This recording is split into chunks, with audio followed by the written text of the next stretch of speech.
Kung bagay na doon na nga ako sa umaasa na lang ako sa himala ng Panginoon. Kung ako gagaling o hindi. Kumbaga may ayaw mo nang iluwas ka, halimbawa. Yan, habang tinatawagan ni Mami Janet, si Tia Lynn po ay kapatid ni Nanay na pang-ilan? Bunso. Ito po ang ating bunsong tiyahin. Oo. Si Nanay ang pinaka-panganay. You are watching Terra Shoot TV. Enjoy this video. Yan, good morning po. Nandito si Tia Lynn. Good morning, Tia Lynn. Kumusta ang pakiramdam mo? Yan. Nanghihina. Pero ikaw ay nakikita namin, ikipalakad-lakad pa naman diyan. Malakas pa din. Hanggat may buhay, may pag-asa. Ay doon sa vlog ni Ate Nels, diba alam mo naman binibidyohan, Tia. Ngayon binibidyo ko din. Ay may mga subscribers tayong mga concern na parang nagbibigay ng comment or suggestion. Na talagang gustong gumaling. Oo, na gusto kang gumaling. So yung iba nagbigay ng mga contact number ng mga kilala nilang doktor, tatawagan ngayon ni Janet. Basahin mo muna yung... Basahin mo muna yung message ni Ate Nels. Okay, sige. Yan, iparinig mo muna kay kay Tia Lynn. At ikukwento ko lang, Mami, bago yan, hindi na natin papangalanan, isa sa tiyahin ni Janet, ay ganyan din ang nangyari sa iyo. Namayat, nasakit ang sigmura. Ngayon ayaw niya magpagamot. Parang takot din o ayaw niya magpagamot. Parang ang katwiran niya hintayin na lang, parang hintayin na lang mamatay. Parang ganon. Abay, umabot pa ng 5 years ka, antay. Kinanto ni Mama. Oo, kaya nandito, mismong tiyahin po ni... Kaya, Tia Lynn, malaki pa ang pag-asa natin, ha? Huwag ka mawawalan ng pag-asa. Hindi naman, willing. Ang dahilan ng pagtigil ko sa doktor ay yung financially. Alam mo naman kung ano lang po ay meron kami. Mahirap. Tapos ay nakakahap sa riyaman niyo. Ang pamilya ko. Ay, kaya nga Yes. yung mga sponsor na... Kaya nga, nandito ang iyong mga, wala man ang iyong anak. Nandito naman ang iyong kapatid, si Mother, ang iyong mga pamangkin, kami. At maraming nagsasabi sa subscribers na ang financial daw ay parang hindi dapat maging burden sa pagpapagaling ng isang tao. Dahil meron tayong silang sinasabi na PGH na libre lahat. Pupunta ka doon. Basta ang kailangan lang dapat may kasama ka. Kasi syempre, alam nga namang ikaw doon maglakad-lakad. Dapat may makonvince kang anak mo. Dahil marami doong malasakit na tinatawag na malalapitan. Marami nagpapatotoo, nababasa namin sa comment. Yung iba, as in, walang ginastos. Yung iba, oo. Ibinigay yung contact number ng doktor. O yan, ano mo? Sabi ni Ate Dels ay meron buting subscriber na nagmamalasakit at meron siya ni-refer na doktor. Binigay niya yung doctor's name saka number. Patawagan mo kung yan pa rin. Kung hindi, sasabihin ng Globe na hindi na. Tapos ay pag tinanong kayo, may sasabihin kayo certain name na referred by. Tapos ay ayun, patawagan muna. So yan yung tatawagan natin ngayon. At iba voice message na lang. Voice message na gano'n na yun niya. Na malaki pa ang pag-asa hanggat nahinga tayo lahat. Yes. So tatawagan natin, Daddy. Ito po ay Dr. Tia Lynn. Ito po ay taga Manila. Taga Manila na doktor. Sa PGH. Ay hindi na kayo pipila. Pag-iisa na makontak ni Mami Janet para hindi na kayo pipila. Ambulance, matutulungan tayo ni Ma'am Leia, ni Bunso, ni Sir Albert. Gawa lang, alam mo namang ambulance ay unahan laang din. Pero yun, dapat mapa-schedule natin. So tawagan muna natin. So, pag yan natawagan, o kahit hindi siguro, gawa ng Tia Lynn, kapag hindi ko naman inaano yung mga manggagamot dito sa bayan, si nanay galing din diyan. Ay kung ano-ano antibiotics lang ang binibigay. Sa baga, sa... Oo, nalalong nagpalala ng kanyang baga dati. Sabi sa akin, ay pag ako tuloy-tuloy yung gamutan, ang lalabas na resulta sa akin, stage 4 na yung cancer ko. As in, sapon naman sinabi nila na cancer ng bukol ko. Kaya dapat agad ay ma-opera. Ngayon, hindi naman ganaw kasimple na pag tayo pumunta sa ospital, lalo sa public, na as in uoperahan ka kagad, hindi. Dapat din ako sa mahabang proseso, halos may 1 buwan akong luwas na luwas, hanggang sa naubos yung aming dilihensya. Saka tulong din ng tao. Dami din naman nagbigay sa akin. Ay di, ang kinauwian, hindi naman ako rin operahan. Gawa ng... Bagsak na nga yung katawan. Bukod sa bagsak na yung aking kalusugan, ay yung bukol ko, kumbaga parang kumalat na, ay may ugat daw na nakadikit doon sa mga bukol, kaya hindi na ako pwedeng operahan. Ang inihahatol nila sa akin, makipagkita ko sa magkikimo. Ang tanong ko sa doktor, gaano kasiguruduhan yung pag na ako makikimo sa ganito na ang itsura ko. No, dito. Ay, ang alam ko, ay para yung matataas sa dosage ng gamot, di ba? Kaya mo na yun ay. Sabi din nila, wala din kasiguruduhan. Panginoon na din lang ang makakapagsabi kung hanggang kung anong magiging resulta. Naniniwala naman ako sa Panginoon. Sa mahabang buhay na sa naging buhay ko, talagang din ako nakakapit sa Panginoon na sabi ko sa aking mga anak, ano man mangyari sa aking pagpagamot, papareho namin tanggapin. Alam kong mahirap, pero alam kong mas mainam yung alam mo. Pero sa akin, hindi na ako magpapakinggan dahil kung minsan lang naman, o dalawa, sana natin kukunin yung iba. Eh di wala na, wala nila magiging isa-isay. Kaya yun, natigil ako na pagpapatasbog. Tapos nga nung minsan, sabi ng tita ko pang umalis. Tapos yun, dumating ang ate ini. Sabi nga na ate ini, may nagpintulan. Kaya ako natutuwa. At lalong akong masasayahan dahil kahit pa paano ay nagkakaroon ng kumbaga lakas ng loob ito aking mga anak na pagdadating niya sa amin. Umiiyak. Alam kong hindi nila kaya pagtanggapin na nawala ako dahil sa kalagayan ng kanilang ama. Hindi naman lingin sa inyo kung anong ugali meron ngayon ng tiyo nitong mga huling araw. Kaya mas nagiging mahirap sa akin yung iwanan ko ngayon, maski sabihin natin ang malalaki na. Mas gusto ko silang kasama kayo. Bagamat limitado na din yung pagpunta ko sa inyo kahit bito lang kayo. Dala na rin ito aking pakiramdam na ako nang hihina. Pero nagpapasalamat ako sa tumutulong at nagbibigay ng pinansyal sa akin. Dahil kung hindi talaga yun, kaya nga gusto nga kayo mapagamot. ay talaga hindi na ako, wala na akong plano magpa-doktor pa. Kung bagay na doon na nga ako sa umaasa na lang ako sa himala ng Panginoon. Kung ako gagaling o hindi. Kumbaga may ayaw mo nang iluwas ka, halimbawa. Ay wala akong pinansyal. Alam mo naman, pag isinama ko yung aking anak, lalo na walang kikilos sa aming pang-araw-araw. Kaya na mahirap para sa akin yung ako mag-desisyon ako magpapagamot.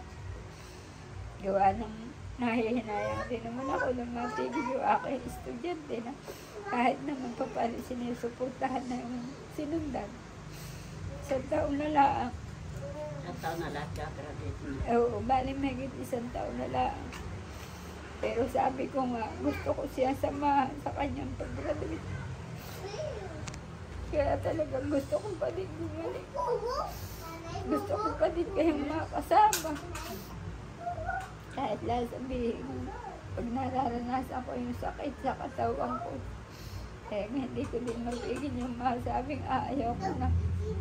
Pero naiisip ko pag ako sumuko, hindi ko na kayong makikita.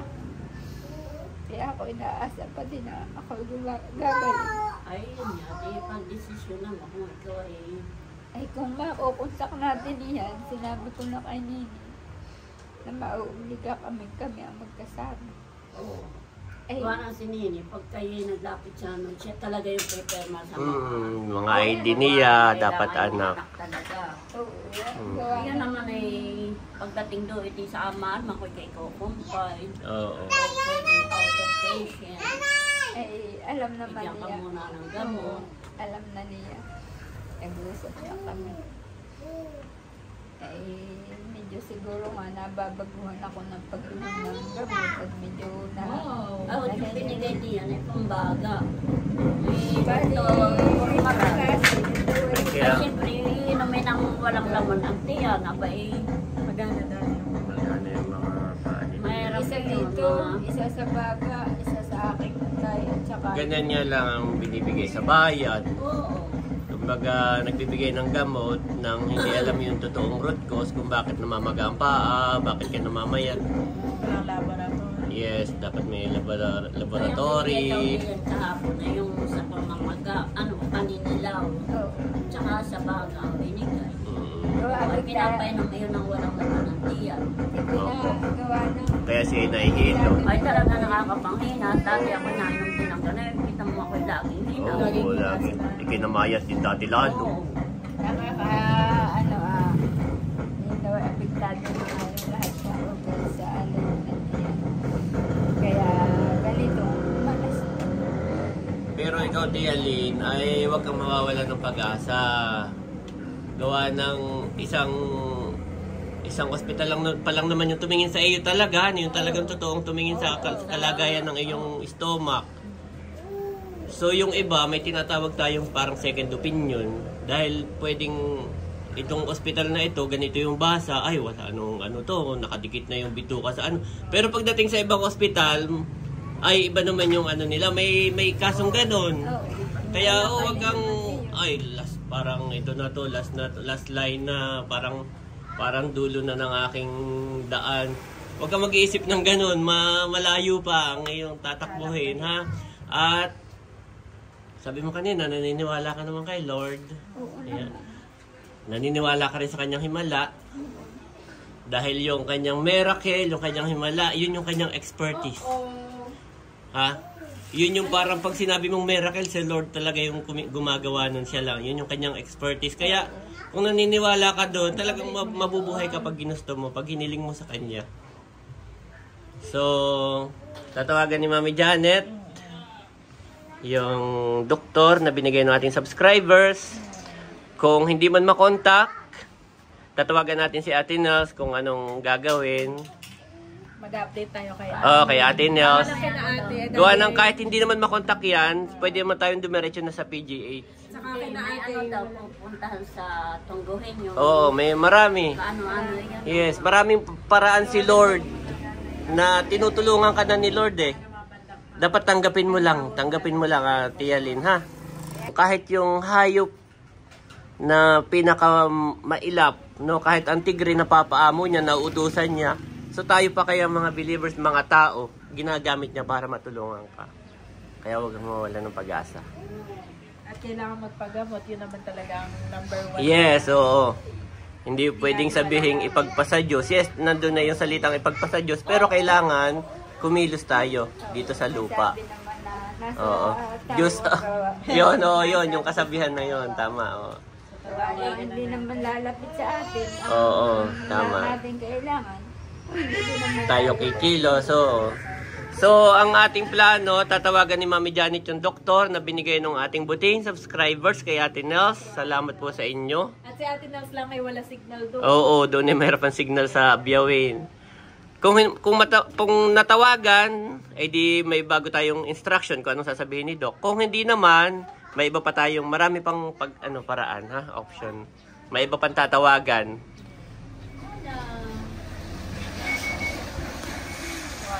Yan, habang tinatawagan ni Mami Janet, si Tia Lynn po ay kapatid ni Nanay na pang-ilan. Bunso. Ito po ang ating bunsong tiyahin. Oo. Si Nanay ang pinaka panganay. Nawala ng dalawang pangalan. Oo, bali ikay pangatlo. Siya sa baba. Siya ang panganay. Pangatlo siya, pero sa babae siya po yung panganay. Ito naman yung pinakabunso. Kayo yung 12. 12. Oo. Pero kami pipito ng buhay. Ay, pwede bang maikwento, Tia Lynn, kung hindi ka naman nanghihina? Na Paano mo na nagsimula yung sakit? Paano mo na unang naramdaman? ito, dalaga pa ako, kumbaga nararamdaman ko na. Kaya lang, hindi ng panahon ngayon, ang trabaho naman namin, hindi kami kasama ng mga inay. Munguha ng uway, yung ratad. Sa bundok? Oo, tapos di kasama sa laging. Hindi laging atrasado ang kain. Kahit sinasabi ng karamihan, dapat may baong tinapay. Hindi na yun pwedeng mangyari dahil galawan namin tubig. Ang tinapay, as in, iiwan nila namin sa isang lugar kung saan kami kakain ng tanghalian. At nasa ano kayo? Oo, nabuhan sa bundok. Ngayon, pag kami lumabas na ng bundok, di papaano naman sa ilog. Eh, may lugar din lang kami na, kumbaga, oo, nadoon yung aming pinakang, ang tawag ay salungan, pero yun yung aming pinakang tulugan. Doon kami magluluto. Basta, as in, parang ginawa naming bahay. Pero yung salong kung tawagin. Eh, dito pa din kami pupunta, atrasado pa din. Oh, parang delay na sila na. Oo. So, laging ang pagkain ninyo, laging late. Oo, pag nasa trabaho. Gaano po ka-late? Halimbawa, ang alas 12 ang kain, kayo mga anong oras? Minsan, alas 2, alas 3. Ganun na. Bago ka makarating dun sa inyong kubo, no? Oo.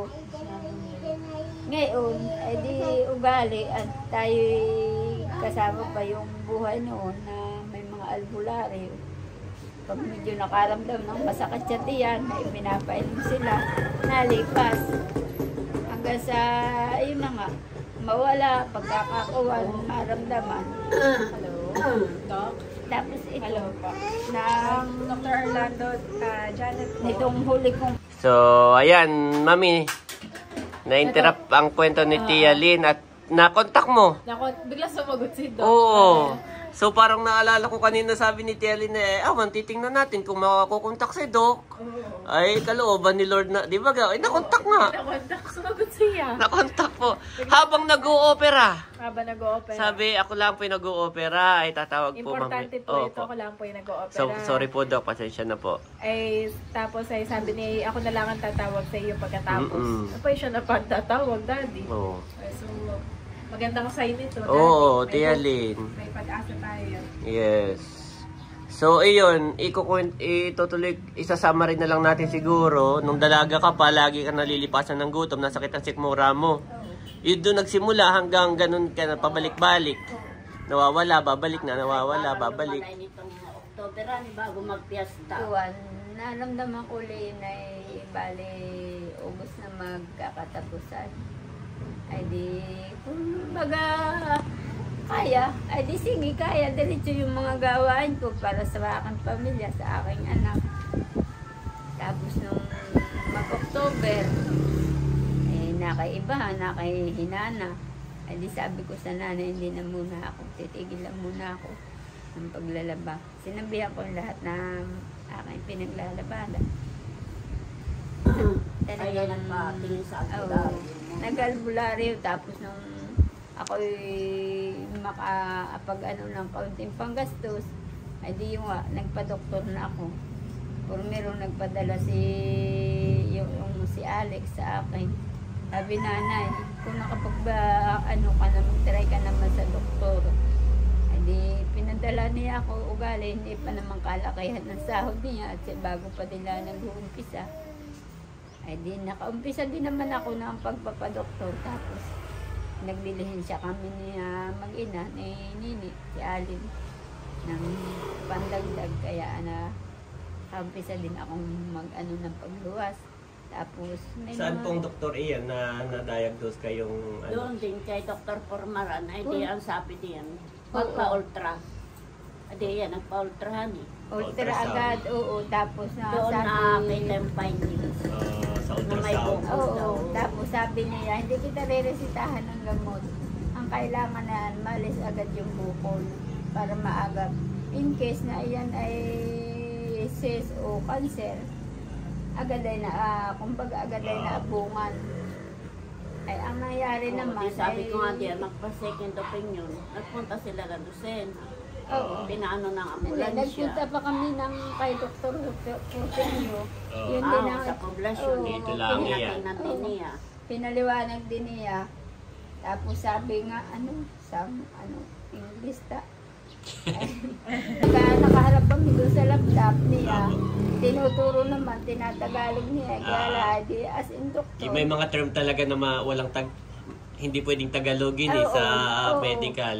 Ay, sa madaling salita, sa pagkaintindi ko, ay yung unang naapektuhan yung ating lapay. Kaya Ano yung lapay? Liver. Liver. Lapay. Para yung, kaya hindi ako makakain. At ng panahon ngayon talaga hindi ako nakakain. Yung atay. atay. Sinusukan na yan yung kinakain. Pero ngayon nakakakain na kayo. Nakakakain naman ako. Kaya lagi, unti-unti pa din. Ayan, kumain ka lang ng kumain at hanap tayo ng doktor. May sumagot na kay Mami Janet sa tawag. Pancreas pala, Daddy. Yun, Lapay. yun. Pancreas. Pancreas. Oo. Yun ang talagang sinasabi nila. So, mamaya, Tia Lynn, paparito yata si Ate Nels. At pag-uusapan natin kung kung makakaluwas o magpapagamot, kung makakahanap ng maraming option naman tayong gagawin, ha? Basta huwag kang mawawala ng pag-asa. Yung pala, Mami, hindi naman confirm, pero base sa kanyang kwento, nagsimula lang yon sa lipas ng gutom. Nung dalaga pa Oo, siya. unti-unti nag-build hanggang ngayon, dumating ka sa ganyang sitwasyon. Mamaya So, yung simpleng paglipas ng pagkain, no, ng gutom. Which is yun naman ay hindi mo sinasadya, yun nga yung nagtatrabaho kayo. Oo, gawa ng nasa bundok. Nasa bundok. Kailangan dala ng May ginagawa. Oo. Ganyan. Opo. Ay, hindi daw nga niya pwedeng magdala ng pagkain. Mababasat kayo inalunoy sa agos. Kaya iniiwan talaga nila at babalikan na lang yung pagkain. babalik kami talaga sa lugar na kung saan kami kakain. Sige po, tayo po'y manalangin. Ipag-pray po natin si Tia Lynn. Hallelujah, Jesus, Panginoon, mahabagin namin, Lord. Maraming salamat sa araw na ito. Maraming salamat sa buhay ni Tia Lynn na hanggang ngayon ay lumalaban sa kanyang sakit. Lord, kilala mo po sa Tia Lynn ang desire ng kanyang puso ay alam mo din at ang kagustuhan niya po na siya ay gumaling. Lord, alam ko na hindi po nalilimitahan ng iyong kamay. We pray na i-cover mo si Tia Lynn tightly with your most precious blood. We pray for complete healing. Take out any cancer cells or any tumors, oh God. Pray, oh God, na gumamit ka ng mga tamang tao, Panginoon, na pwedeng makatulong kay Tia. And we pray, oh God, sa availability ng kanyang magiging doktor. We pray for wisdom, knowledge, and understanding to be upon her life, upon her family's life, oh God. We pray din po sa availability ng kanyang mga anak, oh God, kung ano man yung mga hindrances, kung bakit hindi po makasamahan si Tia Lynn, we take it all out, oh God. We rebuke all the negative works of the enemies, Panginoon. At kung ano man, Panginoon, yung mga struggles, obstacles, oh God. I pray for finances, oh God, na mapunuan yung kanyang mga pangailangan. Alam ko po, Panginoon, na ikaw ay aming generous Father, oh God. At alam po namin na ipagkakaloob mo po kay Tia Lynn yung kanyang mga pangailangan. And we pray, oh God, na tanggalin mo yung mga worries, mga anxieties, mga anxieties, oh God. We pray, Panginoon, na bigyan mo siya ng kapayapaan. At ang tanging panalangin namin, Panginoon, ay ang pagkatiwalaan kanya, oh God. Truly, we declare Proverbs 3:5-6, trust in the Lord with all of your heart and lean not on your own understanding. In all of your ways, acknowledge Him and He will make your path straight. At alam ko po, Panginoon, na ang end goal na ito ay ang kagalingan ni Tia Lynn, oh God. And salamat din po, oh God, sa buhay ng aming mga subscribers, ng aming mga sponsors, na mga nakakapanood nito, na hinihipo mo upang makapag-bless po kay Tia Lynn. Maraming salamat po sa kanila, sa buhay po ni Ate Nels.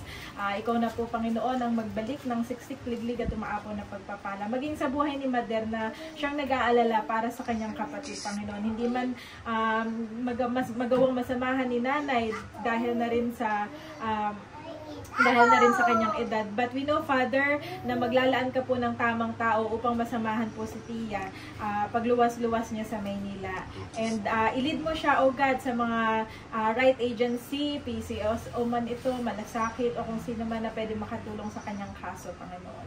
Maraming salamat. At ito, Panginoon, ay dinedeklara namin, sinaselyuhan namin ang aming panalangin.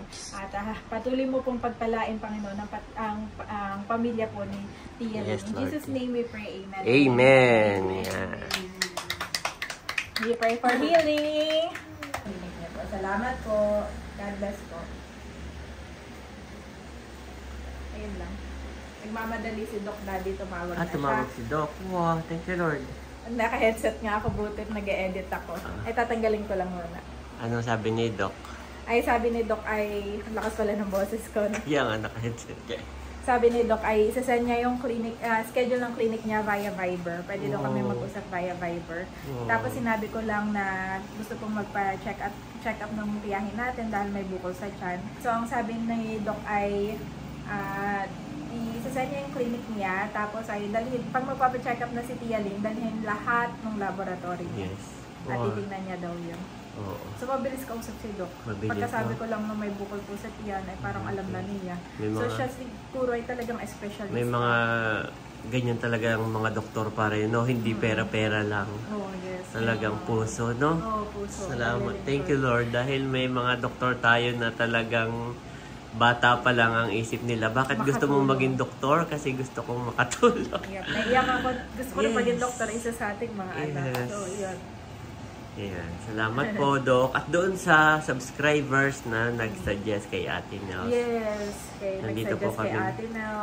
kay Ate Nels. Yes. So, ito ay step na to. Step of faith. Nandito po kami ngayon sa kwarto at nagpapatulog ng mga bata. Nagpaligo tayo ng mga bata, nagpakain. Ngayon natutulog na si Bobby. So, mag-conversion na kayo, ang tawag doon, conversation na kayo ni Doc via Viber na lang. Ngayon na daw tingnan natin kung nasend na. Okay. Ayan. Salamat Sabi po. niya, eto po, dito po, sa number na to. Ako, sige po, Doc. Ayan, nakain na po kami ng tanghalian. Si Daddy nakain na din. Happy birthday! Kain po tayo. Ang aking handa, ang handa ay sinantol. Santo lang ulam. Sinantol. Nagpabili ako kay Eric kanina ng pata. Ay wala daw. Naikot niya. Wala Wala. nagkatay. Wala nagkatay. Wala. Ay ang ginawa niya, nagluto na lang si Eric ng sinantol. Yan. Salamat Eric. Pero si Ate Nels dadating, ay sabi ko doon ako nagpabili. Dito ko nababayaran. So mamaya, sana makapag-dinner tayo ng Sabay-sabay. sinigang na pata ng pork. Oo. Pwede ba sa akin ng pork? Oo, pwede naman sa'yo. Tapos biglaan, what? May dumating kami. Wow! Ano na, halika dito. Wow! Sa mga bata at saka kay Mother. Yay! Andres! Daming prutas, May nanay. note pa. Cake. Happy birthday, Kuya Tarashut. Love ka, Lea. Wow, salamat, Leia. Thank you so much, Sis Leia. God bless you more and more. So, bubuksan na ba natin o mamaya na? Mamaya na siguro. Mamaya. Pero Thank ito you. nanay, kuha ka na. Mamaya sa Oo. Thank you so much, Sis Nanay, Leia. ikaw, baka sabihin mo kay hindi na ano kay... Katabi ko puro ako kay nanay. Baka gusto mo mangga. Yung orange. Oo, yung orange. Thank Oh, you, Andres. sis. Paborito pala ng tatay ang orange. Oo, Mana sila, pala nagwagi. si Andres kay tatay. Abo, oo nga. Kain po tayo. Ang mamay kumain na rin, no? Nasa taas. Kumain na ako. Wala na, ikuha na. Si Ay kumain na din. Andres, ito ang gusto ni Andres, mami. Sige. Okay, magbalat tayo ng mango. Sis, actually, kahit di mo sabihin galing sa'yo, nung makita ko yung... Alam na agad. nung makita ko yung kulay eh. Hindi ko alam Kulay kung pa lang. ano ang pwede ko bigay kay kuya. Eh, sabi ko, parang Oo. usually naman ang fruits ay safe kahit sa mga ano kaya. Hindi ko lang alam kung too much sugar ba, bawal din. Hindi, actually, maraming nakinabang. Si nanay, si tatay, yes. Kaya maraming Marami na salamat. kalabang. Si Ayi. Ah, Si Ayi. lalo na. Nakaisang mango na, nakaapat na orange. Oo. Tsaka si Bobby na ngayon. Kumakain. Oo, si Bobby, pinagbiblendan ni Janet. Ng apple. Kaya kumakain Kaya na sis, siya. maraming salamat sa iyong pa-birthday kay Happy birthday Daddy. po. At maraming nag-benefit. At marami pa tayong mga susunod na celebration. Yes. So, bubuksan na ba o mamaya na? At mamaya na. Sa dinner. Yan. Yes, magpe-prepare tayo ng dinner time. Naman.